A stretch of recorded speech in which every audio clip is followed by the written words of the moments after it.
If you are the host, press stop now. Thank you. There is one other participant in the conference. Leslie? Yes, I'm here. Oh, she did call. So you're picking her up? Okay. Okay. So Yep, we're just I'm here. yeah. Okay. So we're just getting ready to start. Okay. So Okay, and I'm on my way in, so I'll be in before the end of the meeting. okay, fine. So you'll be on from your car phone in the interim, I assume. Yes. Okay, good enough. So we're just about ready to open. So good morning, everyone. Today is Thursday, November 4th, 2021. Time is 9:04 a.m. Officially calling this meeting to order. Attending Commissioners Duncan, Brooks, and Filios. And I'm going to ask, Ben, would you please lead us in the Pledge of Allegiance? I pledge allegiance to the flag of the United States of America and to the republic for which it stands, one nation, under God, indivisible, with liberty and justice for all. Okay, do we have any changes to the agenda? Hearing none. I don't have any specific opening comments. Do we have any potential conflicts of interest? Hearing none. No. Okay. First item is a deliberation. That's our first action item. It's case number MSF 21-0006, Walking Horse Estates, first and second edition, a request by Walking Horse Partners LLC for final approval of a 31-lot residential major subdivision comprised of two additions on approximately 160 acres in the rural zone. Vlad, you want to take it from here, please? Absolutely. Good morning, Commissioners. For the record, Vlad Finkel with Kootenai County Community Development. I'd like to make one small clarification that the project has been consolidated from the preliminary approval of two phases into one, and it's now going to be just first edition. The applicant from the preliminary order had since sold the property to Among It All LLC, so that's just a minor change from the preliminary approval. Can you pull your mic closer one way or the other? I don't know. Yeah. Can you hear me now? Yeah, that's better. Yeah, much better. So the subject property is located just east of City of Idaho, south of the consistent 160 acres. The court approved this project on January 14th this year, consisting of 31 residential lots with access off of Walking Horse Lane from the south. Each lot will be provide water with a water system as well as individual septics and drain fields. So during the final plat review, staff is recommended to make sure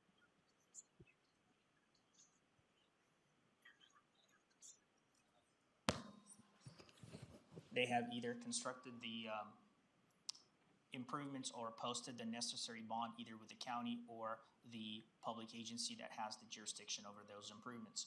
As you can see, based on these photos, the extension of Howard Road has been constructed all the way out to Perimeter Road. The interior road, Sedgwick Lane, along with Walking Horse Lane have also been constructed. The Highway District has approved these roads and are ready to sign the plat. The only remaining improvements are the water supply system. In fact, the applicant has constructed the distribution lines. They're working out some minor details for the actual supply system. We currently have a $186,000 bond, which is 150% of the estimated improvements by the project engineer. The remaining conditions have been met, and staff recommends approval of the request at this time. Okay. Any questions for Vlad? I don't have any. So Vlad, we are in the rural zone here, is that correct? Yes, sir. 5 acre minimum, right? Yes, sir. Okay. Leslie, any questions? Nope, I'm good. Okay. Since we are in deliberations and there are no further comments from any of the board members, I'll entertain a motion, please. Do you want me to handle it, Leslie, since I've got it in Exit front of... deliberations Oh, or I'm to? sorry. No, we're in deliberation. I'm No. driving and I don't have the info. Okay, so the motion would be to approve, and you can cite the specific You're gonna, case. okay. I move that we approve case number MSF 21-0006, Walking Horse Estates, first and second editions. Second. Bill Brooks. Aye. Commissioner Duncan. Aye. Chairman Bilios. Aye, and the motion is carried. Case number MSF 21-0006 is hereby approved. Thank you, Vlad. Moving on, case number APP 21-0002, a request by Meadowbrook West Road Association to appeal an administrative decision by the Kootenai County Community Development Director approving a 4-lot minor subdivision ranch at Cougar Creek. David, would you like to handle this, please? This is Thank our you. director, David Callahan.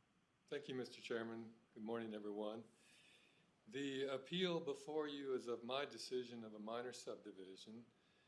In this particular case, you may decide to go ahead like you just did in the last case and make a decision today, but the appellant has requested a second public hearing, which is authorized under code. If you're willing to go there, it's entirely your call. Mr. Poorman is here. He's the attorney for the appellant, and he would like to speak if you're willing to let him. Absolutely. Mr. Poorman? Good morning, Commissioners. Thank you. Scott Poorman, attorney for the appellants. This case has drawn a lot of neighborhood attention, a lot of neighborhood opposition, and those folks would love an opportunity to present their concerns to the board at a second hearing. They did so with the hearing examiner. There are two primary issues. A question about adequate water supply, not just for this subdivision, but in general for the area.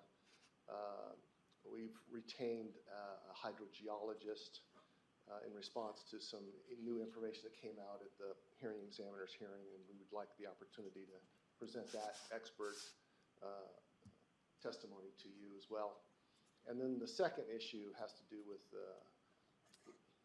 a question about a road easement and whether this particular property has access to a private road that my client, the road association, maintains. That's a question that's headed to district court.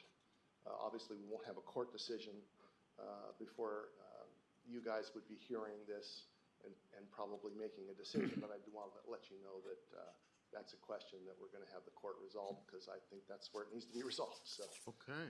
with that additional information, we'd certainly appreciate a second opportunity to address you. Okay. Pat, did you want to say something? Thank you, Mr. Poorman. I just think Megan O'Dowd is also here representing the applicant. She should have an opportunity to respond to, limited to the scope of what Mr. Foreman. Okay, absolutely. Go ahead. Your name again, please? Thank you, Commissioners. Megan O'Dowd, and I represent the original applicant, Ranch at Cougar Creek. Okay. Just for the record. Mike is right there. Okay, thank you. For the record, I was under the impression this was deliberations, and I didn't realize that folks were going to be able to speak this morning, but appreciate this opportunity. Sure. You can sit. I mean, the mic will pick you up probably even better. Okay. I'd like to reiterate for the record that this application has been approved now for an extended period of time. The appeal was filed back in May, and the hearing was held last month before the hearing examiner. It was a well-attended 3+ hour hearing, and you have a very thoughtful and exhaustive report in front of you from the hearing examiner's determination. We certainly are of the opinion that that is satisfactory for the commissioners to move forward on today without additional hearings. And would just like to reiterate that this is for a minor lot subdivision, and I'm sure Mr. Callahan will go through the details of the subdivision. This is a 4-lot subdivision, 5 acres, even though the minimum lot size is 2 acres, and from our position, we have satisfied all of the concerns raised by appellants as reflected by the hearing examiner's report. Okay, thank you. Thank you. David, did you want to? Mr. Chairman, this is an unusual case on at least 2 points. One is that it was 3.5 hours in front of the hearing examiner. Another is that I was frankly surprised. It's the first time in my 8 years here when I actually in the hearing said I have to eat crow because the staff had erred. It was pointed out by Mr. Poorman's presentation that the staff error was an insufficient review of the hydrological study. Okay. However, because it's a de novo hearing in front of the hearing examiner, meaning like new, after I spoke, we had new testimony from a geologist that had actually put to rest all of my concerns. And so that cured, if you will, the lack of the staff review, and that's what you read in the hearing examiner's decision. So I actually wasn't planning for the sake of efficiency and going into any of the details, because this is a case like hundreds of other minor subdivisions we do each year now, in which the staff was very thorough. The analysis was, I thought, point on. I believe the hearing examiner made the right decision. I think this case should stand as it is. But I'm here for any questions that you have. Pat, did you want to say something? Yeah. Thank you, David. I think just given as David mentioned, that was a de novo hearing, and if you grant a hearing before the county commissioners, that would also be a de novo hearing. I heard from Mr. Poorman that they've retained an expert to potentially rebut the statements made by the expert that testified on behalf of the applicant in the proceeding before the hearing examiner. So I think due process in this case would probably lean towards granting the hearing at this point. Okay, thank you. Leslie, thoughts?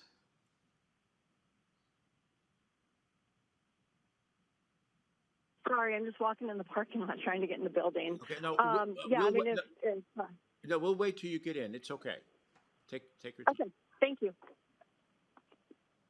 Bill, did you want to?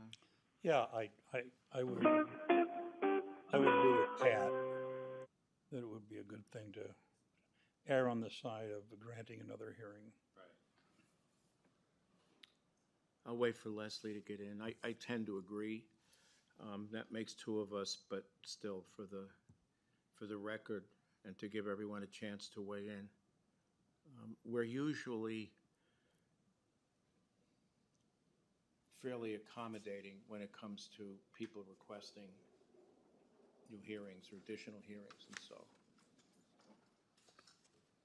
What's the water? It's okay, take it easy. Yes. Sorry, Did- I had another meeting at 8:30 this morning. If legal is recommending that we go to another hearing, then I'm with that. And given the length of the last one, it probably should be scheduled as a night hearing. Understood. Okay, then, so is there a motion? Want me to make it? Yeah, here, go right ahead. I move that we grant a public hearing for case number APP 21-0002, a request by Meadowbrook West Road Association. I second the motion. Bill Brooks. Sorry. Aye.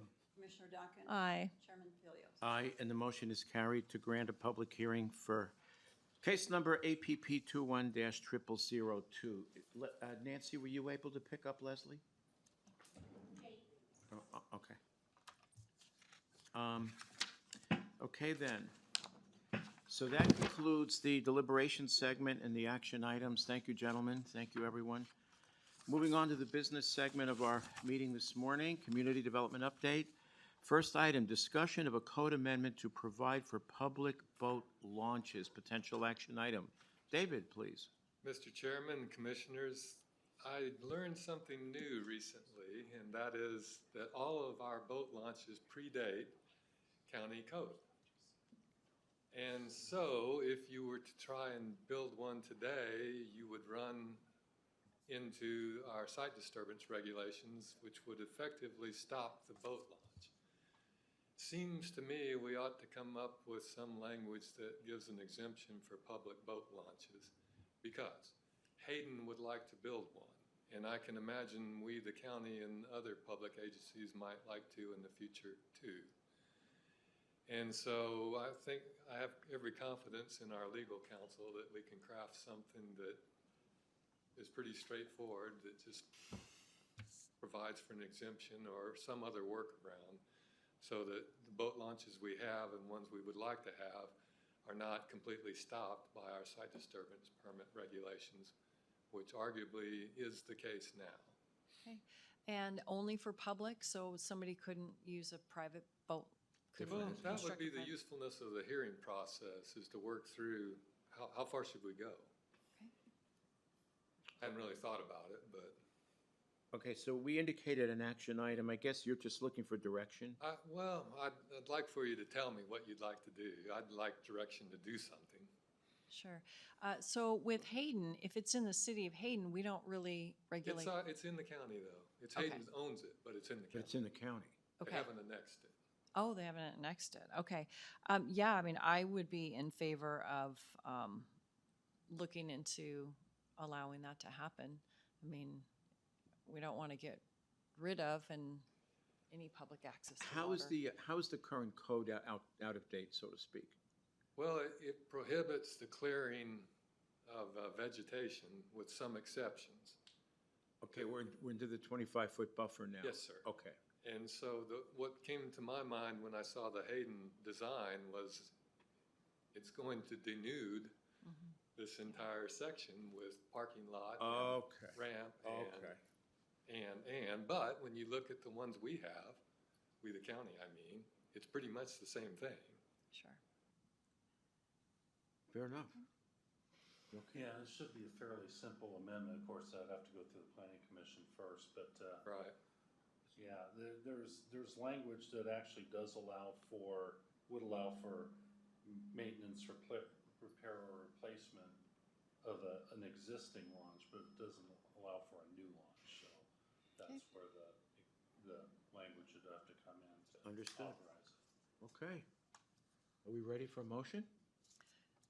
I'm Don't mind. no. I move that staff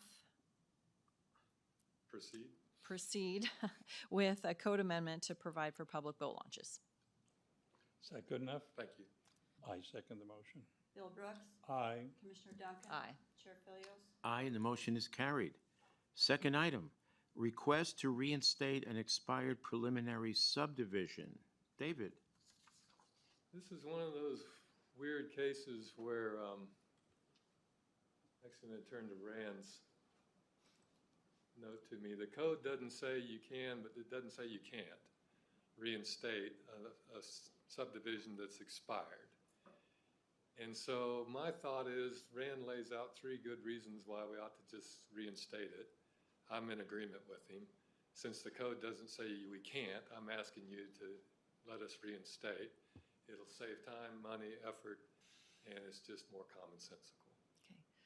And then Pat, is there anything more official? Because like the agenda doesn't have an AIN or doesn't do anything like that.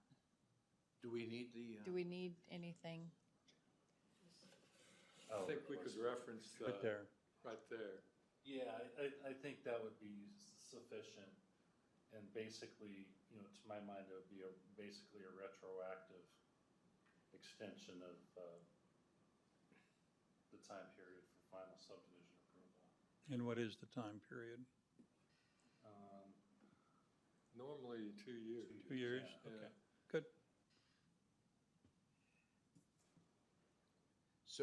So we're reinstating for a 2-year period, is that correct? Yes, sir. But this time they're on top of it. They'll be done? Yeah. Done in 2 years. Okay. I'm good with it. Okay. All right. I move that we retroactive an extension for a final subdivision approval, starting at today's date for MSP 17-0004. That works. I second the motion. Bill Brooks. Aye. Commissioner Duncan. Aye. Chair Philios. Aye, motion carried. Thank you. Third item, item C, Request to hire one regular full-time staff to replace one building permit plan review consultant that has failed to meet contractual obligations. This will be a budget neutral, and it is an action item. Go right ahead, David. We would actually get Dina's review to make sure I'm right, but I'm looking at the money that's going out to consultants every month, and it's a lot. And I wish Christina was here to give you her experience of 2 of our 4 consultants, but I can tell you it's been a nightmare. I continue to get phone calls. I got one this morning.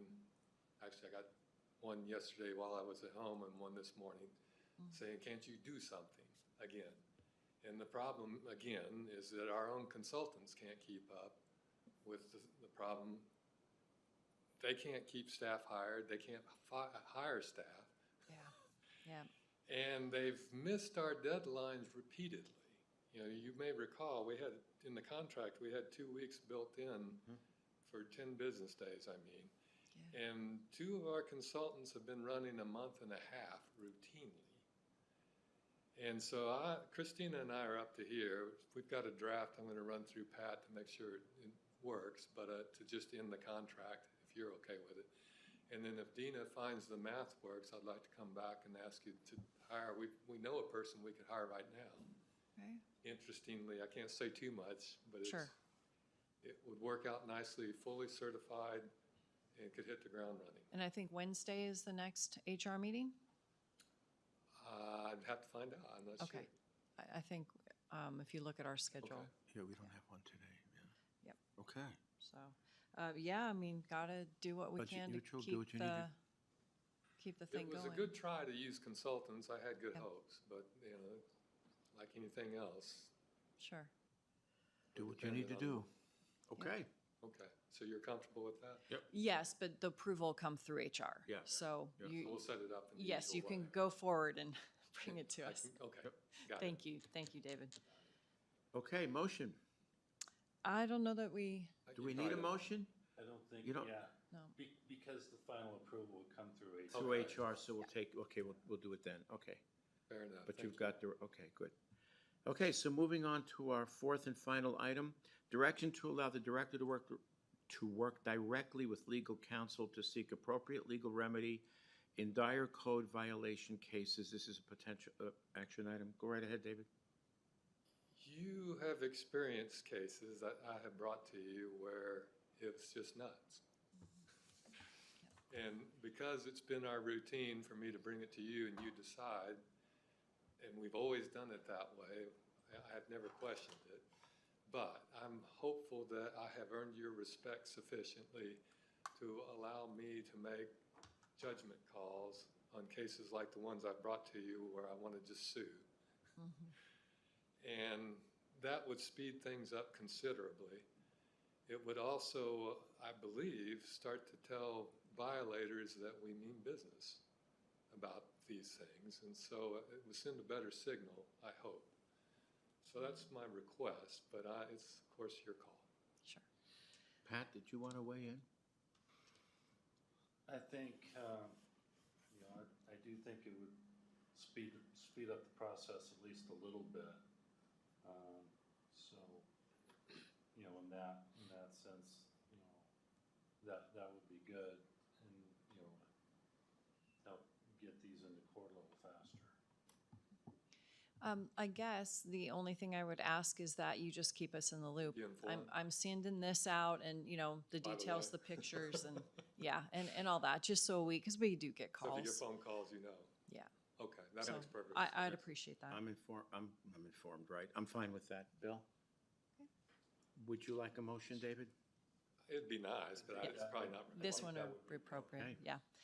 I move that the director be allowed to work directly with legal counsel to seek appropriate legal remedy in dire code violation cases with keeping the commissioners in the loop.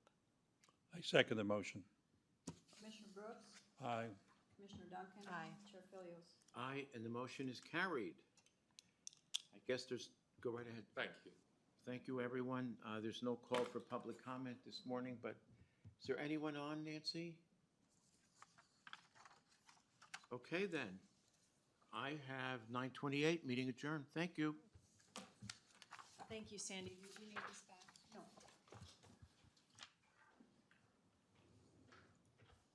Well, we're all hanging out to learn how to use Zoom.